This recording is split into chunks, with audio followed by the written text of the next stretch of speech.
আসসালামু আলাইকুম। আমি গরুর খামার দেওয়ার জন্য আমাকে একটা গরুর ঘর দিতে হচ্ছে। আর গরুর ঘর দেওয়ার পূর্বের যে কাজগুলো সেগুলোতে আমাকে অনেক রকমের ব্যাক পোহাতে হচ্ছে। যেমন ধরেন একটু আশপাশটা পরিষ্কার করা যাতে করে মশামাছি কম হয়।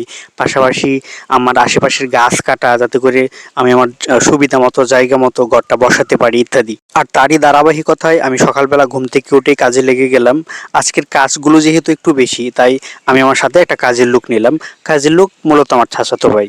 আমি হিসেব করে দেখলাম আমাকে সর্বমোট ৫ থেকে ৬টা গাছ কাটা লাগবে, যার প্রত্যেকটা গাছই বদ্দিরা গাছ। আমাদের আঞ্চলিক ভাষায় এটাকে বদ্দিরা গাছ বলে, আপনাদের এদিকে হয়তোবা অন্য নামেও ডাকতে পারে।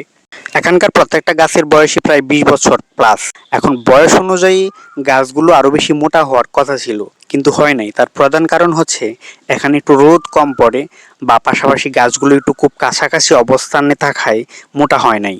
আপনারা সবাই জানেন যে ছায়াযুক্ত স্থানে কিছুই খুব ভালো হয় না। পাশাপাশি খুব ঘন ঘন অবস্থায় থাকলে গাছের বৃদ্ধি একটু কমই হয়।